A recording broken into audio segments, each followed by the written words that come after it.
nangyari do sa, and this affects our economy, even yung investor confidence.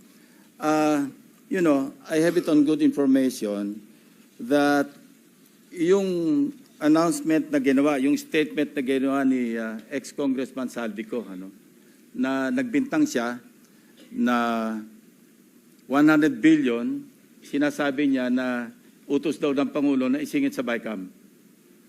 Your Honor and I both know that the 100 billion, and we went over, I know na, both of us went through the list independently or separately. And you and I agree na totoo yung listahan ng 100 billion pesos. Talaga nasingit sa BICAM. But, yung sinasabi ni Saldico on social media as posted, na nag-deliver siya ng 25 billion, representing the 25% commission, di umano, para kay Presidente, that I will attest na hindi totoo. Yun talaga absolutely untrue or false. Untrue or completely false. Why? Because, you know, last Sunday, I received a call from the camp of former Undersecretary Roberto Bernardo. Ang sinasabi niya, noong nakita niya si Saldico sa social media na nagsasabing merong 100 billion, di umano, inutos ng Pangulo na isingit sa BICAM, napag-alaman ko from Undersecretary Bernardo na may mga tao sa Malacanang, not the President, not authorized by the President, who misrepresented him. I will name some of them. Undersecretary Adrian Bersamin. He name-dropped the President, making Saldico believe na utos ng Pangulo na ipasok sa BICAM yung insertions na 100 billion.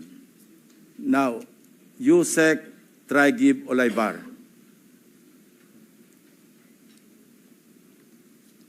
Other personalities. Anyway, regarding the 100 billion, binrake down, kasi nireview niyo yung kanyang notes. This is all related even to the appointment of Secretary Recto to be the Executive Secretary. As he is now the acting, I guess acting kasi hindi naman pwede magbigay ng ad interim appointment because Congress is not in recess, di ba? So, okay. Anyway, ang sabi niya sa akin, hindi po totoo yan, Mr. Senator. Kasi ang breakdown ng 100 billion, 81 billion, yun yung na-assign sa DPWH. Yung 29 billion, other agencies. Hindi niya alam. Out of the 81 billion or out of the 100 billion, yung sa 81 billion, 52 billion, siya ang personal na nag-handle. Ako po nag-handle nun. Nasa notes niya, ito yung kanyang table, binigay niya ako ng kopya. 51.01, I think almost 52 billion. Anyway, so 52 billion, yun yung personal hinandle niya. And talagang sabi niya, naghatid ako ng pera as kickback. But not to the President, but to Yusek Olaybar. And sabi niya, ang pagkaalam niya, kasama si Yusek Adrian Bersamin. 8 billion pesos, Mr. President, in at least 10 deliveries. The modus that yung arrangement nila is, may tigisa silang armored van. May armored van si Yusek Olaybar, may armored van siya, magpapark sa basement ng Diamond Hotel, darating yung van driven by Olaybar, and possibly, sabi niya, hindi siya sigurado, and possibly, along with Adrian Bersamin. Bakante yung armored van, ipapark, idadrive yung isang van na puno ng pera. Ranging from 800 million hanggang 2 billion. Umabot ng 2 billion only because sometime in March, yung kanyang date na sinasabi from, I think, March hanggang April, yung delivery. Very good nga raw siya, sabi ni Yusek Olaybar, kasi nakakapag-deliver. Ang biggest kasi naipon, because March 11, natatandaan niya, inaapuran niya na si Undersecretary Olaybar, nakunin na kasi napupuno na at saka matagal na nakapark. Ang sabi ni Oliver sa kanya, wag muna kasi magulo ngayon dahil inaaresto si dating Pangulong Duterte. So naipon yung laman ng van, sabi niya, mga 2 billion pesos. That was the single largest or biggest delivery that he made to Oliver. Kung saan napunta, hindi natin alam.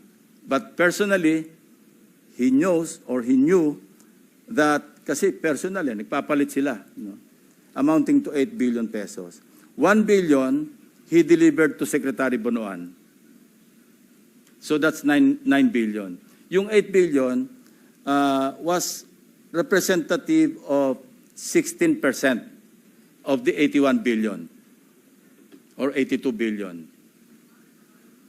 Ang usapan daw nila initially was 15%, Mr. President.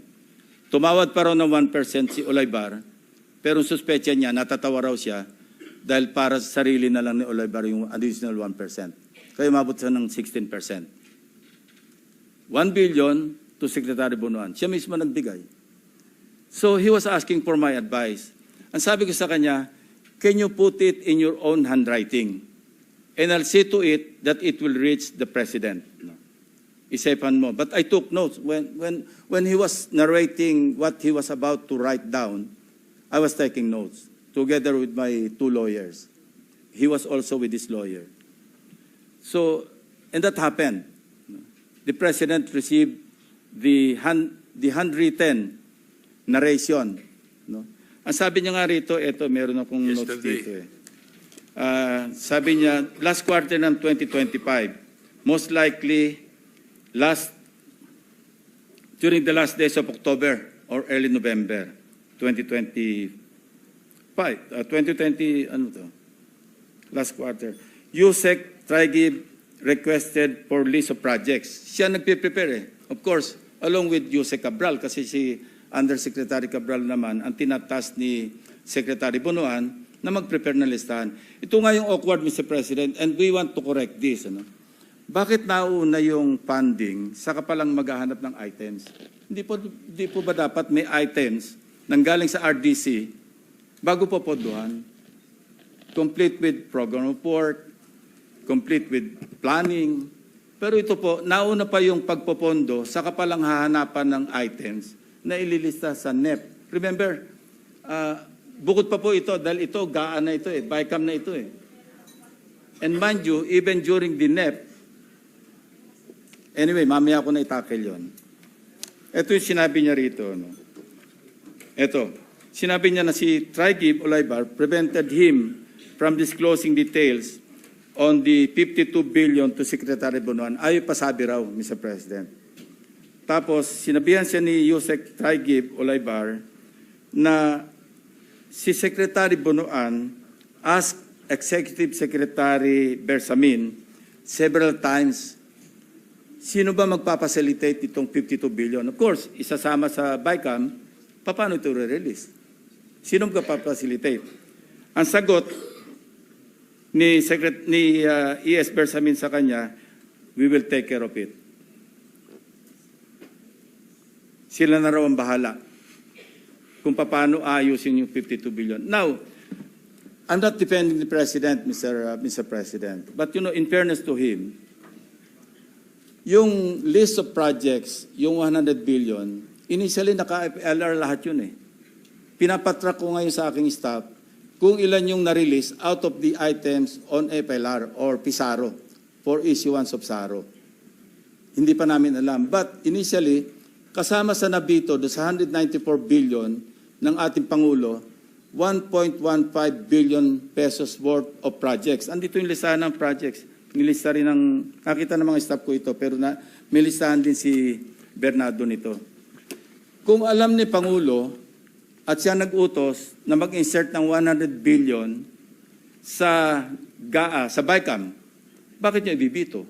Yan din ang observation ni Your Honor, di ba? Sabi niyo rin, because you also examined. While you were examining respecting the 2025 GAA, we were also busy inspecting. No, hindi naman tayo po nag-coordinate, but our findings are practically the same. Di ba? It's the same, Mr. President. Same. Yeah, ito yung tatlong items no, na nabito Saldico list vetoed items. GAA, Volume 1C, page 849. Construction of cruise port and facilities package, Puerto Princesa City, 250 million. 800, page 822. Construction of multipurpose building, Government Center, Barangay Gadani, Tayum, Abra. Page 322. Construction of riverbank structure, including irrigation system, integration along Polo River at Sitio Lawaan, upstream, right side, Mall Wall, Cebu, package 3, 100 million. Total, 1.15. Kung yung gusto kasi ng iba, paniwalaan natin na sa Pangulo ang nag-utos mag-insert. But it doesn't make sense to me, Mr. President. That's why I'm trying to explain this to our colleagues and to the members of the DBCC family, para maliwanagan naman natin, and in the presence of the media, maliwanagan naman natin na hindi kasama ang Pangulo. Kasi, yan, common sense. Siya nag-utos, ibibito niya. Siya nag-utos, i-FLR niya. Interjection, Your Honor. Yes, sir. Just for clarity, the handwritten note, letter was given to the President yesterday. As I think Monday, Mr. President. Yesterday. And at 2 p.m. And thereafter, he asked There for were resignations. he asked for the resignation. In this case, Mr. President, Cortes' resignation is a euphemism for firing. Yeah. All right, thank you. You know, Mr. President, the President is a very kind-hearted person. You know, I would have suggested to the person who brought to the President or delivered to the President the handwritten narration of Mr. Bernardo. I would have suggested na tanggalin niya and then order an investigation. Otherwise, how can you insulate the President kung courtesy resignation? But that's water under the bridge because it did not happen, Mr. President. And I will still strongly suggest that an investigation is in order. Because, you cannot, just fool around and misrepresent the President of the Republic of the Philippines. No matter how kind-hearted he is, let's not take advantage. Yun po yung nakakasama ng loob. Ito pa yung aking notes, di ba? Sinabi niya, narinig niya si Saldico. Ito, I heard Saldico's statement that he delivered 25 billion to President Marcos and Speaker Romualdez, representing the commitment for the 100 billion. This could not be true because I handled the 52 billion pesos and I caused the delivery of the commitment for the 52 billion to Yusek Traigib Olaybar. Personally, Mr. President. So let this be a lesson to everyone, to all of us. Sometimes kala mo lulusot ka. Pero sooner or later, it will catch up with you. Especially if you do it habitually. Who would know that the President would include in his SONA, mahiya naman kayo? Who would know that I and my staff would work after hearing the President's message on several case studies, Oriental Mindoro, First Bulacan District? Who would know that Senator Marcoleta would call for a motu proprio investigation in the Blue Ribbon Committee? Wala po nakakaalam nito. Para rin itong mga projections, wala makakapredict. These are, unpredictable variables that could explode right in our faces, and it would be too late for those responsible to repent. Ang masama rito, Mr. President, apektado yung buong bansa eh. Naglayo ang investors. Stock market is down. Yun po yung masakit dito. So I'm appealing to our co-workers in government. I think we have reached the point na dapat isipin natin, enough is enough.